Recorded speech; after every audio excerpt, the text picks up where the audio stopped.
Hello, everyone. Seattle Mike Fights with Friends, and today we have a special guest, one of the pioneers of women's MMA, Michelle Ould, and she was actually fighting uh, before Gino Carano and Chris Cyborg, before a couple years before that big moment, back in 2007 as a professional, correct? Correct. You are correct. Yes, I think I was 27 in 2007, 26 or 27. So I was pretty old already to be getting into the sport at that time. But in 2007, yeah, a lot of the girls, a lot of people consider me a pioneer for sure. There was a few before us, some women that stood out in my mind, like Debbie Purcell, for sure. There was a few other ones that don't come to the top of my head just because they were amazing, but they just weren't in the media a lot because it just wasn't as popular. It was still very, very taboo. Yeah. I remember knowing a lot of the names of these girls coming up, and they still definitely weren't like household names, even when like Roxanne Modafferi was winning a lot of these, and Marion Renault, and and then I'd Rose see them in the UFC, and people Sexton. are like, "Who are these girls?" And I'm like, "Well, they've been there."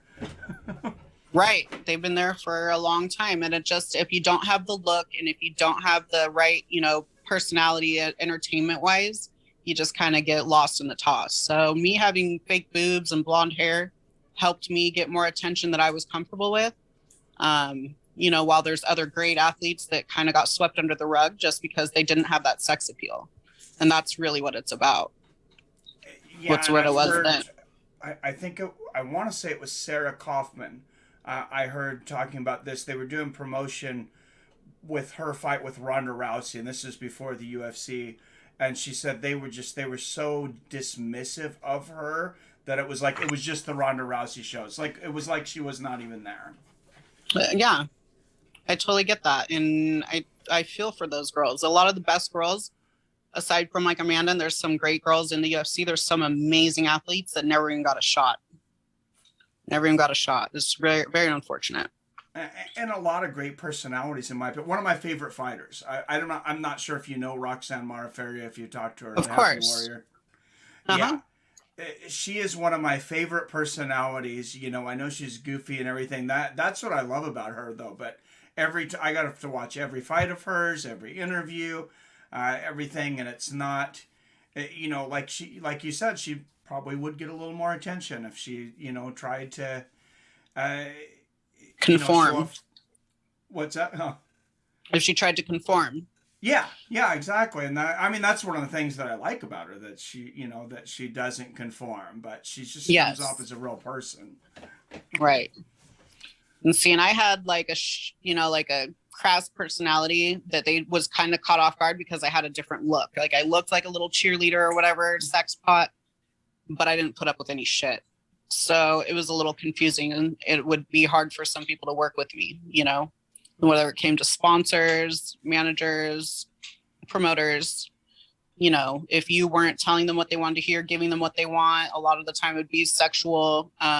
It was very, very unprofessional in a lot of ways. And even with some of the best, like I'm not going to name drop anything, fighters or promotions or anything like that specifically, but I dealt with it left and right, left and right. And if Uh, you didn't give them what they want, then you would be the last on the list. You would just get lost in the toss. They would lose your stuff. Like just all of a sudden, everything would go wrong for you. uh, Even like persuasion of the judges, before things were as regulated as they are now, there's a lot of underhanded stuff that would go on back then. wow, that's Yeah. horrible. And I'm sure it still does. I'm sure it still does. But when you're a woman in this industry and it's a male driven industry, we know what we are getting ourselves into, unfortunately. But I just like the brave girls that keep going after it and trying to make a difference. Like, I think that that's very, very admirable. Well, That Roxanne's still doing it is like amazing to me because I'm sure she never gets paid what she's worth. oh, I'm sure, and like you say, it's a male-driven industry and things. It's to me that doesn't make an excuse. Those guys are assholes. Somebody should put them Yep. in check, and I mean, a lot of them, honestly, they're probably committing crimes. Yeah. Yeah, Oh, yeah.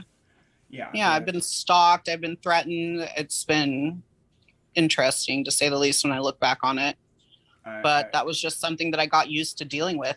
And it's unfortunate that I did get used to dealing with that because I had a huge chip on my shoulder and I was very guarded, and it was hard to even, make decisions with when it came to certain things. I wish I would have done it differently for sure. I wish I would have done amateur and had like a good coach with me from the very beginning that kind of protected me. Like, you kind of have to, especially with these girls, like you being worried about your daughter wrestling is not, it's not unreasonable. Even if I had a daughter, I'd be nervous about her wrestling and just being in that type of environment for sure. Just being around other girls is hard to do, but mix it up with some guys, like, yeah. Yeah, I didn't even want the other guys, like, at first. I'm like, you're sparring with the guys and they're like grabbing you and stuff. I'm like, I'm not sure I'm okay with that. Right. So, first, we had started this interview for people that are watching now, and for some reason we'd had a bad connection and cut out. But you had talked about a story that you'd been getting in fights before you got in martial arts, and a guy had actually had a confrontation with you. It sounds like he was trying to sexually assault you or something. You knocked him out. Yeah. We were just downtown, and this was before I even started training, but I'd been in like, fist fights all growing up and stuff like that. And we were just leaving and wanting to go home. I think because I know for a fact that I wasn't training because we were on our way to Jack in the Box. So I was like 26 at the time, and we were just leaving a bar, and this is when I used to drink. And I was just one other girl, and we were surrounded by 5 guys. And first they were like, "Hey girls, what are you doing?" And we're like, "Going to Jack in the Box and bye." They were like, "Well, you're ugly. We don't need you anyways," or something like that. And my girlfriend turned around and just started cussing him out and got in this guy's face. And I went to go and grab her, and another guy went and grabbed me around my waist, and I just turned around and socked him. And there was like 4 other guys surrounding us, and they just stopped, and the police came running over because there's tons of police when you're downtown in that environment. They're just walking the streets, to basically keep stuff like this from happening. But instead of them protecting us, they arrested me, hog-tied me, threw me in the drunk tank. It was pretty brutal. And that guy was going to come back after they woke him up with the smelling salts and everything else. I guess he was going to come back, and they pulled him out of the planner. He was going to come and testify against me that I knocked him out. So I just paid something. Yeah. And he was from Seattle. Apparently he was going to fly back just to testify against me. I was like, how embarrassing for you, bro. Yeah. So I paid a bond forfeiture. I am embarrassed that he is from Seattle, and I hope he is somewhere else and not representing our community. Right. That's for sure. And shame on those cops. That's horrible. 2 women and 5 guys, and you end up getting arrested. That's just, and it's just unfortunate how things like that happen. But I was always putting myself in really poor positions. It wasn't a smart position. I shouldn't have been downtown. I should have been drinking, things like I definitely don't do anymore. But when it comes down to it, yeah, the powers that be, you cannot trust the law to work in your favor, even if you are doing the right thing. You've got to protect yourself. And the number one thing you can do to protect yourself is to just not put yourself in those types of positions. Yeah. So after that, it really opened my eyes and just made me realize that I would rather get paid to do that instead of paying bond forfeitures and paying for restitution and paying for community service and all that other stuff. I wanted to channel it into something more focused and positive, and that was mixed martial arts. And I found a good gym. It was Twisted Genetics out of Boise. It's they're called something else now, but they've gotten huge. And yeah, they just told me basically that when you come in here and you train to fight, and you train to fight for money. You don't fight for free. And the way of the warrior is that you walk away. And it changed my life. It really did. I never got into another physical altercation with anybody except for maybe if I was trying to help somebody out or protect them or something like that. And even then, I haven't even hit anybody unlawfully ever since. I love the Boise area, the Idaho area, but for those people in bigger cities that haven't been around Idaho, it's probably fair to say that it's a little more acceptable or a little more common to see people fighting in the streets or in businesses than in a lot of other places. Yeah, maybe not Boise much anymore, but definitely more of the rural parts. Well, I don't know where everybody came from, but I went to the one UFC that they had in Boise, and Junior Dos Santos, I cannot remember, Blagoy Imanov. It was Blago Imanov's first fight in the UFC against Junior Dos Santos. And I will tell you, we showed up, me and my friends showed up there right before the prelims. And I'm thinking, I mean, there's never anybody there, right before the prelims, especially in the bigger cities. And this place is packed. They literally ran out of Budweiser beer before the first fight started. And there was so many fights in the crowd. I mean, there was fights all around us. There was a girl that actually... so sad. Like, that makes me just realize how Boise, and I haven't lived there. I can't even tell you how long it's been, decades. Yeah. But how they haven't progressed in so many ways. That's so embarrassing. Yeah, and maybe it was just that particular crowd. And I mean, the rest of Boise, like we stayed there that week. Me and my wife were there that week. And I mean, everything was great. The city was very clean. They've done a lot of nice new innovations. But as far as the MMA crowd and culture there, though, yeah, it's still, they're so far behind. Yeah, and they don't know how to behave in public. Yeah, unfortunately, I don't think, we always like to talk about it, but I mean, not the mixed martial artists usually, but a lot of the fans that we attract and stuff, a lot of times they're not 80% of them are trashy people. 80% of them are pieces of shit. They're just fans. They're just same as the football warrior, the armchair warriors. I don't give a shit about the fans because shitty people are shitty people, and 80% of them, like 20% of them will be legitimate fans, like that know about martial arts and actually know what's going on. The 80% of them are the ones in the fist fights and just boozing it up and think they know what's going on. It's so sad.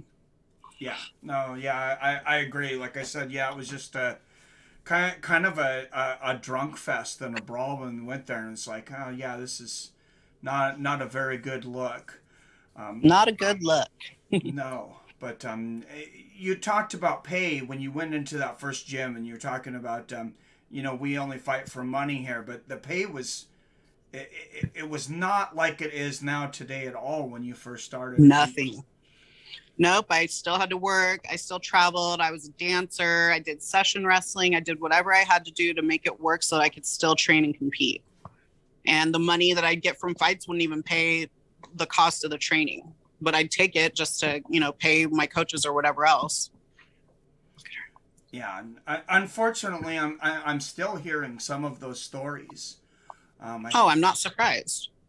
I can't remember the name of the lady. I wish I would have wrote it down if I was going to bring it up, but she actually, Sarah Alpar, she put up a GoFundMe for, because she couldn't afford her training camp. Right. Yeah, and I think she's still training.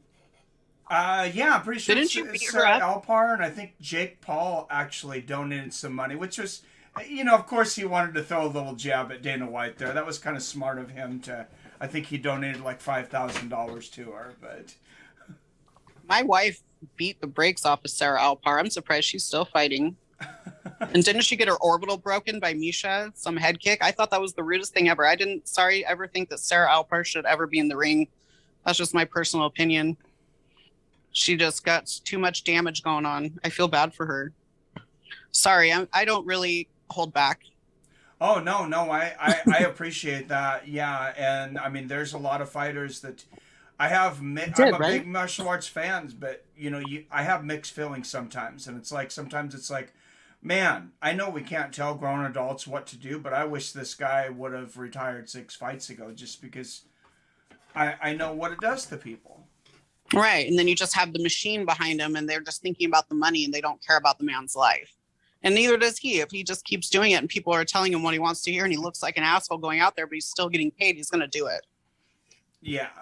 Yeah, it's all about money at the end of the day and ego. MMA is a purely ego-driven sport. There is no need for it. There is none. It's a purely ego-driven sport and entertainment. That's all that it is. No need for the sport? I just think it's ego-driven. I think martial arts is very, very productive, and it's very necessary, and training and stuff like that is very necessary. But when it comes to the big shows and all that, and they just bastardize it, they just make it something that it turns into something that you got into it for a different reason, and it just all turns into money. And it's always money to the higher ups. There's always people They make a ton of money at the top, and those are the managers and the promoters. It's usually the promotions that make all the money. Yeah. Then the managers, and then the fighters don't get shit. I want to say think I've seen like numbers of like 81%. The UFC getting like 81% of the revenue, and fighters getting 19%, and it's closer to. I want to say it's closer to 50-50 in like the NBA and NFL. Yeah. So if it's still a relatively new sport though, so hopefully things will change. I don't, like I said, I don't really talk in the inner circles anymore. I only know of like what Amanda's doing. When she comes into town, she comes and gets her skincare from me, and they're doing very well, but they're at the top of their game. She's a freak of nature. So unless you have that kind of star power, some of the girls, I just wonder what they're doing it for. The bare knuckle fighting, the girls that are doing it, I'm just like, just throw in the towel. If you can't make it in the UFC, just stop. Why are you going to regress and then go back to bare knuckle fighting just for a couple bucks? Breaking your face and everything else, it's just so crazy to me now. But back in the day, like when I was involved in martial arts, it was my entire being. It was my identity. I didn't care about how unfair it was. I just wanted to fight. So I understand too where some of these girls have been putting so much into it, they'll take it in the ass in order just to go out there and make a name for themselves, or just get a chance, just to get a fight. They'll just put up with so much shit. And I'm kind of glad that I guess I didn't have the opportunities and things, or didn't see the opportunities. Because, I mean, I was a judo guy and I did some amateur boxing. But if I'd have thought I had the chance to, like, fight MMA fights, I would have been probably one of those guys that would have just fought until I couldn't fight anymore. And now I'm sure I would regret it. Well, you know that about yourself, though. But that's maybe the ego-driven part that you're talking about. But that's why I did it for as long as I did. I fought with a torn rotator cuff. I had it for 6 years. They couldn't find it. They just pumped me full of painkillers. The doctors, my coaches. I was addicted to painkillers for 6 years, and they finally found the tear in my shoulder after I retired. I had to retire because of it. It was just getting worse. I went to do multiple MRIs and scans, CT scans, and in California, Central California, Southern California was supposed to be the best doctors. I had to retire and instead got it fixed in Idaho, of all places, East Idaho, a town that's barely even on the map. He found it. He fixed it. Now I feel great. I could probably, if I started training again, be in the best shape of my life, but I'm just so done with it. But for years, I couldn't let go. I couldn't let go because I didn't have anything else. And they don't teach like financial literacy to a lot of these athletes. They don't teach them how to manage if they do start making a bunch of money and stuff like that. It's just very unfortunate. Like when you have an athlete that has so much potential and then they're sidelined by an injury, and I was depressed. I was suicidal. It was brutal. I can't say I miss it. Yeah. So let's just say you were to have a magic wand, though, and Michelle was able. Somebody put you in charge. You were the owner, CEO of an MMA organization, or you were asked to run it. Where would you start to try? I know there's a lot of things that can be worked on. Where would you start to fix things? The fighters pay for one, based off of just how Shannon Knapp does it. I do it like her. She treats her fighters fair. She pays her fighters. She respects female athletes. She's a female. Is she the Invicta FC? Is she running Invicta FC? Yes. Okay. Yeah, I knew I recognized the name. I'm not sure. Okay. Yeah, I would do that. Start there and have them have rights. Have them get paid a certain amount. Based on experience, based on what they bring to the table. I would do it like a comprehensive plan package where athletes are protected as well. And there needs to be a commission. The athletes need to have rights. MMA athletes. There wasn't a commission for them for the longest time. And I know a lot of people, in my opinion, use words like equality and different things to basically take advantage and abuse people at times.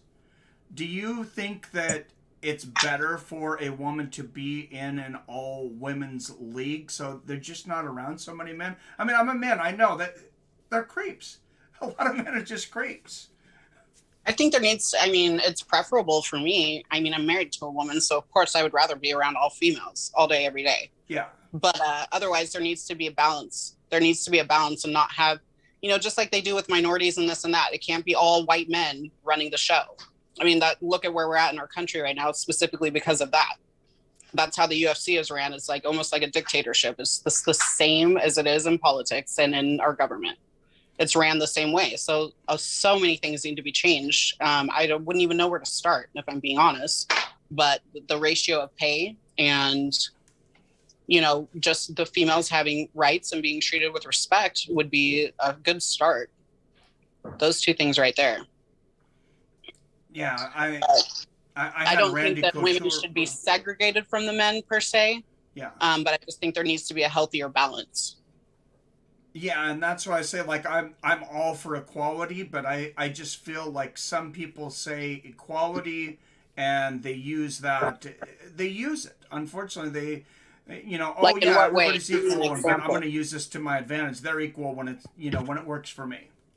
Right. Okay. I see what you're saying now. Yeah, girls are equal, but yeah, when it's not convenient, then we're just going to go ahead and do away with that. Yeah, it's kind of like you said, like the boss-employee relationship. Some rules are a certain way until it's no longer to their advantage. Right. And then they'll shut you up. And they're so powerful and there's so much money that, your voice doesn't matter and it doesn't get heard. Yeah, I was disappointed, I say, when the ESPN deal came out. And I know there are definitely some fighters making a lot more money. And, I mean, some of... you go back to, I think it is about 2009, almost the time you started, and we were actually bringing up the fighters' pay cards, and I want to say Nick Diaz and Robbie Lawler for their first fight, I think they got like $8,000 and $6,000 a piece. Right. And they're pretty big names then. Right. Not as, I remember not as big those as now. Obviously. I remember that, thinking that was a lot of money then. Yeah, it was compared to what everybody else was getting, I'm sure. Man, all the memories. 500, yeah. We would get offered $500 for fights. Wow. Easily. Did you ever have a promoter walk out and not get paid? Yes, actually. My wife and I both, we fought on the same card and we didn't get paid in Montana. They didn't pay anybody. Wow. They left and took all the money and just jammed out. Oh yeah. That's happened. There's been other times where sponsors haven't paid. Yeah, tons. But this, like I said, it was a while ago. So things were getting better towards the end there when I was fighting for Bellator and I fought for Invicta, getting up top 10 rankings for a while, that helped me get paid more and help with endorsements and whatnot. But I wasn't really good at marketing myself. I could probably do a better job of it now, but I didn't really like the attention back then. I was in it for the love of the sport. I didn't like the politics behind it. I didn't like the money behind it. I didn't like all the bullshit. I didn't like the theatrics. I didn't even like people watching me to compete, if I'm being honest. So I wasn't really, it was one of those, I don't know. I was kind of a black sheep because I had a smart mouth too, but I was just one of those ones that was reluctant to deal with the bullshit. I wanted it to be more pure. So, trying to hold it up on a pedestal like that can leave you very jaded. Yeah, well, I think they expect way too much out of fighters. I think the UFC expects way too much out of most of their fighters. Right. I mean, in the NFL, I'll make an example like Russell Wilson, because I'm here in Seattle, a Seattle Seahawks fan. He doesn't have to go out and promote himself on Instagram. Right. You got the top fighters. They're doing all the promotion for the UFC. It's like, where are you guys' promotion dollars going? Exactly. In their pockets. Yeah, and a girl like we talked about, Roxanne Modafferi earlier. I'm a big Roxanne Modafferi fan. I think she would have a lot bigger fan base, if she got a little more time on the mic. They spent a little bit of time promoting her. She's an interesting person. Very. Right, yeah, and everybody has a fan base, and they just don't allot, the same respect to each individual fighter. They just don't. It's just about what they think. And you only have a few men that are really in charge of making the decisions at the end of the day. So what they want is what goes. And that's sex appeal. That's an entertaining personality and entertaining fight style. So you have to have that trifecta in order to be considered a star. And that, to me, I don't think you should have to have that trifecta. I think if you have two of the three, you should be good to go. You know, at the end of the day, it should be about your performance, and who cares how weird they are and everything else. They're going to have a fan base. If they would put their money into promoting everybody a little bit more fairly and equally and transparently, they would realize that there's probably would have even more fans. Yeah, no, I agree totally. And I mean, it's unfair the most, I think, for the women. Like you said, you know, you got a guy like, I mean, I guess I'll go back. I don't want to pick on the guy, but it's like Roy Nelson. Roy Nelson. If Roy Nelson was a woman, would that guy ever get in front of the camera? Well, there will always be a double standard, and that's just something that, you know, you kind of have to accept. It's slowly changing, but there will always be that double standard. The women always have to bring it more. The women are always going to have to work twice as hard just to prove themselves to even be in the gym, let alone in the cage. Well, and you know, having a daughter and talking to my wife, you know, I realize that that's even a little more like of a societal thing, because it's like, you know, how many women show up and without their makeup, and you guys are putting in time you're not getting paid for. You're getting up, and you know, it's kind of expected to dress up a certain way. But I can roll out of bed, shower in 15 minutes, throw on my clothes, and walk out the door. Nobody cares. Right. Thank you for recognizing this. I appreciate that. And a lot of women would too. If only more men were self-aware and like just aware of the privileges that they have. I am aware of the privileges I had. Like I said, like just having big boobs and blonde hair paved the way for me in certain instances where it shouldn't have been a factor. It shouldn't have been a factor, but it helped me. And I took advantage of it when I could. You know, I'm always aware of my privileges, and I just think that it's great when other people are aware of that as well. Yeah, well, I mean, maybe I had to be told a little bit, but yeah, I realize now. And that's okay. Yeah, I mean, we don't know what we don't know.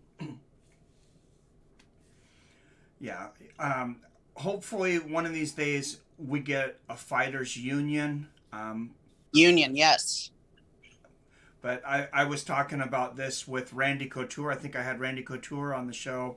I want to say it's about 3.5 years ago. Unfortunately, we're about in the same spot. I don't know that they've gotten through a lot of progress, but there seems to be an upheaval, if people haven't noticed, in the country right now with jobs and all kinds of things, and hopefully they'll people get behind. People are sick of being exploited.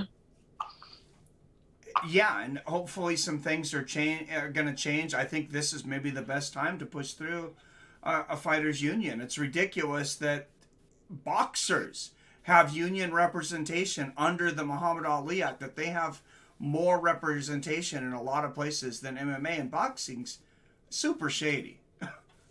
Yeah. That's crazy. I did not know that. Yeah, and there's still, you know, boxing promotions. I've still talked to boxers even to this day that have had the same kind of situation like you had, where a promoter walked out and they didn't get paid or whatever, but under the Muhammad Ali Act, they have a much better chance, and they actually have some legal rights. Right. Yep. And as it stands right now, back then, we definitely didn't. We just had to eat it. And it's not an uncommon thing. Just the rate of pay that they're at right now is robbery. You might as well not pay them at all, the way that they just hand out that little bit of money. Did you ever talk with Scott Coker over there in Bellator? I've heard from some people that he's a reasonable guy to work with. Yeah, he was always very, very reasonable. I'm a huge fan of his. Bellator was cool.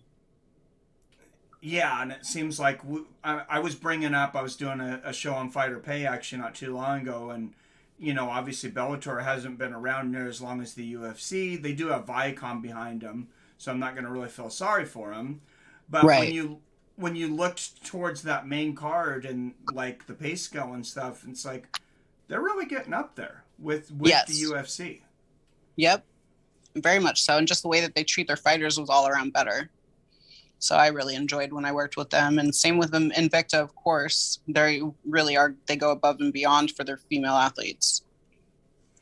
So their models and how they work, I think would be, you know, like UFC could take a page out of their book, but at the end of the day, you know, They just take their fighters. yeah. I don't mean to be a total bash on the UFC, but my thing is fighter pay, fighter rights, things like that. The Same. organizations, they don't need representation. They have plenty of representation. Yes, exactly. So yeah. But if my kids want to get into it, I would definitely do things differently. I would definitely, you know, have them all set up and make sure that they're dotting their I's, crossing their T's, and protecting themselves, and have a backup plan for sure. So I really hope that they don't go down that route, even though they're like national champion wrestlers, Greco-Roman national champion wrestlers, internationally ranked wrestlers. Oh wow. Yeah, they're studs. They grew up in the gym. They grew up with their mom fighting since my baby was 6 months old. I started. So they've always been around it, and they really grew into loving it. But then they also saw the heartbreak with me as well. You know, they saw the painkiller addiction. They saw how depressed I was. They saw, you know, and felt it. And, you know, it's very unfortunate. Like, I think I'm really bitter to MMA because of how it left my body and how it left me with like nothing to show for it, like literally nothing to show for it. You know, and a lot of that is due to my decisions as well. But I'm not going to take all the accountability for it because I got a lot of shitty hands. I got dealt a lot of shitty hands. Yeah. But well, I am in recovery now. And, you know, after I had my surgery, I actually, you know, stopped taking painkillers before my surgery, even though I was in excruciating pain. I don't live with pain anymore. I don't drink. I smoke weed like whenever I want. I don't have to worry about that. I run my own business. I make 6 figures. Life is amazing. And it was such a good experience, you know, and all that. But it was a good rounding experience, a learning experience, but it's not something that I really look back on fondly, if I'm being honest. yeah. And that's Well, just the nature of the sport. And I think a lot of girls tell everybody what they want to hear and that they love it and this and that, but I'll probably be one of the only girls that tells you like the truth and how it really is. and Unless they're already out of it. Yeah, I'm sure our mutual friend Ian. I'm sure that's why he recommended you to be on the show, because he's very much about fighting for people's rights, and great guy. Yeah, he is a really great guy. But and yeah, that's why I'd worried about my daughter. I think being in wrestling, like I'd said, I think the atmosphere of wrestling, from everything I knew and grew up around, I think it made most of those people better people because of the discipline and everything that it taught them. MMA as a sport, yeah, I understand It's a lot totally of things. different. Night and day. Totally different. I mean, the ethics go out the window. You know, your morals and values, everything just seems to go out the window when you translate, you know, when you go from wrestling or another martial art. Once you get into the whole package of MMA and the shit show that it is, yeah, it just, like I said, it just bastardizes everything. Yeah, what I'd like to see, and maybe the only thing that could change this is because it's dollars, is fans actually putting pressure, being knowledgeable, educating themselves, and then putting pressure going to, whether it's the UFC, athletic commissions, ESPN, and saying, hey, this is not right. We like this sport, but we're not going to support it unless you treat these people fairly. And right. But the majority of fans that they pander to, the majority of the population as a whole are idiots, and they have no idea. But the UFC panders to people that don't give a shit. All they want to see is blood. That's how they make their money. Yeah, I consider myself a hardcore fight fan. I grew up watching boxing since I was a kid. And that all started from being picked on, and that's why I started getting in fights all the time. But I do see myself watching some fights now, and I do fight companions, where we all watch the fight together and talk about it on my YouTube channel. And there's been so many times I'm screaming, "Stop the fight! Stop the fight! Why wasn't this stopped 3 minutes ago?" Right. Got to give the people what they want. They're rabid fans, and like I said, it makes up 80% of them or more. Yeah. So I don't think that the fans like standing up for their fighters is going to do anything either, because the fans are really Dana White's fans. Yeah. They're who he wants them to be. And he's not going to choose fans that are going to speak up and against him. Yeah, and well, and that's why I doubt he will ever be on this show. Randy Couture actually told me, he's like, he'll never be on your show. Right. Like, so, which is that's fine. I'm not gonna sell out. You know, he doesn't like Ariel Helwani either. That's that's fine with me. I guess I'll take it as a compliment. But who doesn't like Ariel? What it comes with. True. But, Dana has hated Ariel from the beginning. Oh, that was just such a horrible deal that he got. And once I heard what happened at ESPN, that he wouldn't even allow him to be in his line of sight at events. Right. That was just, and shame on ESPN. Exactly. I'll say that. Exactly. I couldn't believe that they allowed that. I can. Yeah. I can. Well, you've been back behind a lot more of those doors than I have. I've just heard the stories. Right. But yeah, I was a bit horrified when he told me that don't let this guy be in my line of sight. I was like, wow, dude. That's like the ultimate ego. Yeah, I don't ever want to work for anybody like that. Like, I like working for myself now. I can never work for anybody else. I'm too independent. I like owning my own business, but I couldn't imagine working for a man like Dana White now, when that used to be the goal for me, which is so funny. And now I'm like, gross, dude. What a douchebag. I couldn't even imagine having somebody like that as my boss, and then people want him to favor them, but it's just like, why would you want a boss like that if you only get paid if you're one of his favorites? Fuck that shit. Fuck that. Yeah. And unfortunately, I've heard some, you hear some horrible rumors, and I'm not sure how much of it's true, but yeah, I would honestly rather see somebody else in there running that organization. It needs to be done. It needs to be more than one person. Well, it needs to be, do away with the president and all this and that and the other. And it needs to be like an actual, I don't even know, like a union. Yeah. Have a union and a bargaining committee like the NFL does. I mean, I know it's not perfect there, but I mean, now if a fighter doesn't want to fight, or it's be like, hey, it's like, you know what? Take it or leave it. We don't care because we have so many people waiting for your spot. And I mean, Dana just says it just like that publicly in front of everyone, every chance he gets. Yeah. And I don't want to work for somebody like that. So it just blows my mind that so many people are willing to do it. And that's like for fighters, they want to see their name. That it's ego driven for them, and it's money driven for them too, power driven. So you get a lot of the same little Danas that want to be just like him. Yeah, and I own my own business now too, but yeah, I can't imagine going to a job and having my boss say to me, the first time you have a complaint or the first time you have something, oh, if you don't like it, there's a lot of people waiting to take your job. I'd be like, well, fine, they can have it. Right. Exactly. We can agree on that. Yeah. A lot of them don't have a lot of options. So. Right. But what's Vegas like? What made you move to Vegas? Oh, let's see. After I retired, I had to have surgery, a couple of surgeries. So I went back to Idaho for a few years. Met back up with my wife. We had been friends and like roommates, and we had dated like 14, 15 years ago when I first started martial arts. I met her in 2008, actually, right after I started. So like we traveled together, we fought together, but we weren't dating. So like a lot of years passed. I was still being a piece of shit. I was chasing down my career. I was partying and all that.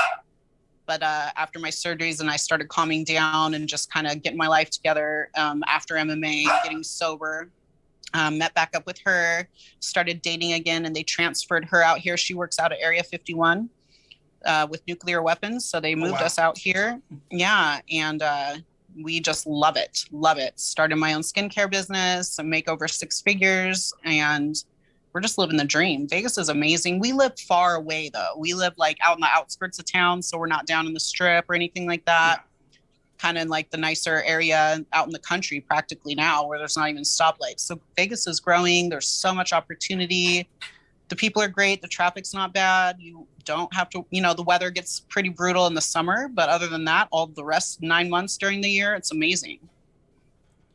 Well, I always like to hear good stories about fighters doing well after getting away from fighting, because, like we talked about, those opportunities really aren't set up for them. And No, thank you. Yes, it's been like I'm super grateful, and it's made me so tough and resilient. The sport and everything that it put me through, everything I put myself through, it did change my life. It changed my perspective for the better. I was bitter for a long time. I was very depressed. I didn't think I could do anything outside of MMA. I didn't think I had anything to offer. And that sport will definitely make you believe that too, if you're in with the wrong kind of crowd. But, I have empathy for fighters that think that this is all that there is, because my life is so much more better now that I'm out of it, and it's something, it's a great part of my life. It's a part of who I am, but it's not all of who I am. And I just don't want that to be for anybody. How many athletes do you find out after they retire, they commit suicide, or after they have to quit, or they don't want to retire, they just have to stop, they commit suicide, or they're alcoholics or drug addicts. And that happens way more. I would say that happens to 90% of martial artists. They have serious drinking and drug problems, and, nobody talks about that. I can't even tell you how many UFC fighters, I did some gnarly ketamine, every kind of drug that you could think of would be circulating around these parties. High name, these guys, and all of them are on HGH, all of them. I don't care. They can't test for that, so they know that. And all of them.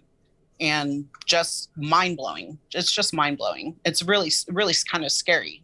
But you're dealing with some of the best and some of the worst people in the world. And I did not realize that they could not test for HGH. Does it just they say that they test for it, but it's they just it goes under the radar, even under the boxing commission. It's impossible for them to tell if you're on HGH. Well, you're the first fighter I think on the record has told me everybody's on there. Several fighters have told me off the record. They're yeah, there's the Diaz brothers. Maybe they're not on anything, but everyone else is. As right. far as the guys. Exactly. And what the Diaz brothers says is true. I did HGH. Fuck yeah. They never tested me for anything, except for weed or my painkillers, and I would have to have a prescription. They'd allow me to do it. They didn't care. And the fact that they were testing for marijuana for so long it's just pisses me off so much when you got a guy like John Jones that they're oh, well, you weren't supposed to know that he did cocaine. I'm sorry, cocaine's not a performance-enhancing drug, but marijuana is? Right. Thank you. I don't know that I've ever heard anyone talk about it, but anybody who doesn't know, now I'm going to sound like I'm encouraging people to do cocaine. Please don't. It's definitely an important... I've never done it myself. But from everything I know, it's definitely a performance-enhancing drug. Oh, yeah. If you do cocaine, you feel unstoppable. I've done a lot of really good cocaine, and I've done a lot of it with a lot of UFC fighters, too. And it's very, very, sought after just to give you energy and everything else. It makes you very aggressive. It's not cute. It's not good. Yeah. Yeah, no, I agree. I was glad that I stayed away from that. It was maybe, maybe I was fortunate in high school to have one of my best friends actually developed a cocaine habit my sophomore year of high school. So I watched him through that. Right. And, luckily got through that, but I'm glad you were able to get off the painkillers. I hope that becomes much less common. Me too. In the sport, and it seems like it's becoming less common in our country in general. They're finally starting to do some regulations as far as that's concerned. But what about all these people that they got hooked, and then now they're going to tell them that they can't have them? You hope that they don't go to the streets.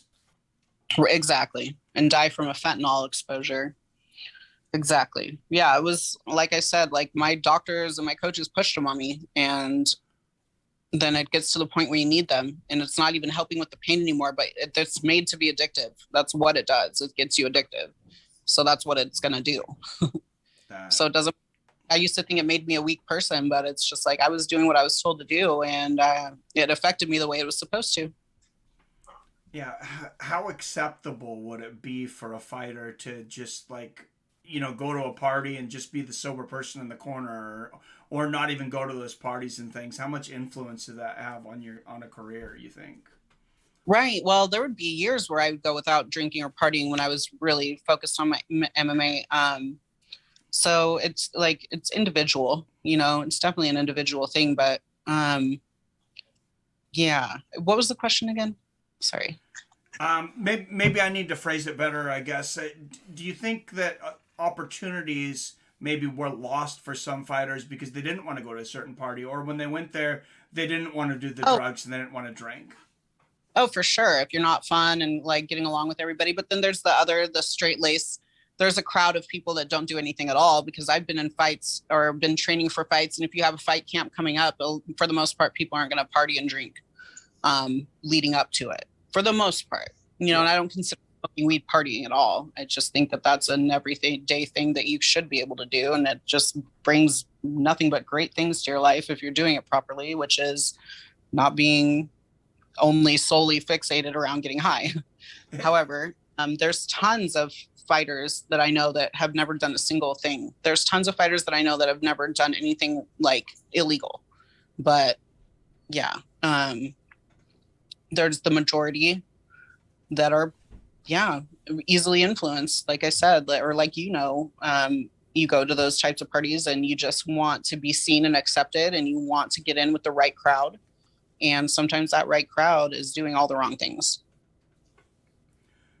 Yeah, I guess it kind of sounds a lot like high school or college sometimes. Oh, 100%. 100%. It never changes. We're always just in high school. It just looks different, but it's the same. There's Well, money going around now. Now we're exchanging money. So when you get out of high school and you start getting into the money, it's still high school, but now you're dealing with money, and money is power, and that's usually in the wrong hands. yeah. Well, I think that's a good analogy, and I I don't shy away from politics as much as a lot of people do. You said maybe there's only one person that, maybe it should be more than one person running, mixed martial arts organizations, and maybe there should be more than one person running the country too. Maybe we shouldn't have a president anymore either, Michelle. No shit. No shit. Especially the one we have right now. My God. You can't vote over the age of 75, but we have this guy in there. I'm so confused. Yeah, can we? You can't vote over the age of 75? No. I that's the first time I've ever heard that. I did not realize that. I just heard about that too. I'm like, is that real? Like that makes no sense. Because then otherwise, like, how come he can't even string together a proper sentence? Like, what the fuck is happening? Oh, So wow. yeah, you're that. I got to talk to my grandmother. She's 81, and she's 10 times more together than our president. But Really? Yeah. I got to talk to her about the voting thing, because I had never Yeah. heard that.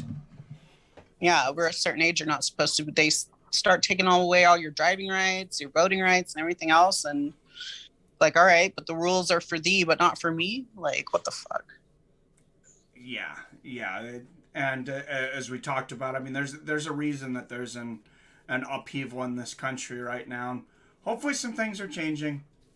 Hopefully. It will probably be a few years before we see it, though. Yeah. So, Pretty brutal. do we want to plug? Do we want to tell people about your business if they're in that Sure. area? Yeah, for sure. I'm Yeah. actually starting to be pretty well known in the Valley in Las Vegas. I'm an esthetician, so I will be working with a nurse also who does injectors. So I own my own skincare clinic. So I do full on skincare service, facials. When Amanda Nunez comes into town, I do her microneedling or her chemical peels. I sponsor another fighter, Christine Feria, who's a bare knuckle boxer. She's out of Las Vegas. Try to still be in the community, like with the positive people in MMA that I still have ties to. But for the most part, now it's just full on skincare. I'm completely obsessed. I was always into beauty before. I was always having to take care of myself. Even when I was in the eye of mixed martial arts, you still have a standard of like how you're supposed to look. So it was always like kind of a second obsession for me. And it's made me a lot of money, more money than I ever saw in MMA in a year. Well, in 1 year in skincare, I'd made more than I ever did in mixed martial arts, Oh wow, ever. that Yeah. that's great to hear. You, do you Hmm. get it? Do you get guys coming in for any services? Absolutely. They do Botox, they do microneedling, they do anything for wrinkles, they do chemical peels, they do facials. I would say it's about 50-50, Oh wow, especially in Las Vegas because it's a very vain, you kind of have to put your best face forward. yeah. You have, you're in the public eye when you're bottle service, you have to look a certain way to work at the hotels, stuff like that. I, So it's been very good for me. And that's what I even were talking about because I know that he's interested in investing in my company and it's a huge thing. That's huge, like major. So it's like good to have those good mixed martial arts ties. yeah. Well, if he's interested in your company, I know you're doing well because he's a very smart man. I feel like he is, yeah. So I feel very blessed and grateful. I feel like I've had more good come from my mixed martial arts experience than bad for sure, but that's just because I've had to make it that way. Um, but yeah, it helped me be independent and work on my own and delegate when I need to. It's made me very self sufficient and it's made me fearless. It's made me take risks because there's nothing that anybody can do that hasn't already been done to me before. Honestly, like I've been through it all. I've had my freedoms taken away. I've been incarcerated for years. I've been homeless. I've like dealt with drug addiction. I've been a dancer, all those things that people like on paper, I'm a piece of shit. But living my life now, like I'm getting married and I'm already married, but we're having our ceremony on a yacht in May. Like it's insane. Like there is life after martial arts for sure. But I just would hope that people are able to live a more balanced, fulfilling life during their duration of martial arts. It doesn't need to be all grind and sacrifice. Like you still need to be living like a great life. And that's whether you're at the top of it or not. I just feel that it should be just a, more balanced ratio of like fighters that are doing well versus the ones that are struggling. They need to allot that money a little bit more fairly is just how I see it so that people aren't destitute afterwards. I got very lucky. I've had support, like I said, with my wife. She's my number one supporter, and if it wasn't for her, I would have probably not gotten to where I am as fast as I have. Like within a first year of opening my business, I was making six figures, and that's as an esthetician when they normally make maybe $30,000 a year. Oh wow, So, that's yeah. great. Well, obviously you're very good at what you do. Well, just also, it's not even really, it's anything that I put my mind to, I'm going to be good at it. But it's just, a lot of resilience was instilled in me through martial arts. I wouldn't say MMA. I hate even saying MMA. I'd rather just refer to it as martial arts because I still feel like I got more out of wrestling and jujitsu than I ever did from MMA. Yeah, I've heard that from a lot of fighters. And would you have any advice for the young 18, 19-year-old girl that's just set on fighting? That's my friend's daughter. Just like I was saying earlier, I think she just had her first professional fight. She's got another one coming up now. What would your advice to somebody like that be? Well, definitely have a good support system around you. You need to have somebody that's done it before. I would say have a mentor, shadow somebody that's like a fighter that you look up to in your gym that's a female, and stick close to her. That would be the number one thing because you can't really ever even say get a good coach and get a good manager and get good this. No, because those are all the people that are going to be profiting off of you. Find somebody that isn't going to gain a single thing by you being in their presence and learning from them. That's really all I could say. That's the only thing I feel like that I would have done differently. I wish I would have found somebody that I could have, mentored under. Find a mentor and somebody that's going to be honest with you. Okay, well, I think that's a good way to end it. Thank you very much for doing this. I greatly appreciate it. You're so welcome. I'm very honored to be on there. Well, hopefully we can get some. I mean, you're getting plenty of business over there, but hopefully some people will find you through this. Um, how can they find? You have a website or? Oh yeah, I do. I can text it to you so you can put it in the notes. Sure, sure, yeah. If you want. I'll put it in the show notes for anybody that's in the Vegas area. Make sure you go out there, support Michelle if you're in that area. Thanks everybody for watching, guys. For Michelle and for Fights with Friends, as always, I love you, I respect you, and we'll see your fine asses next time.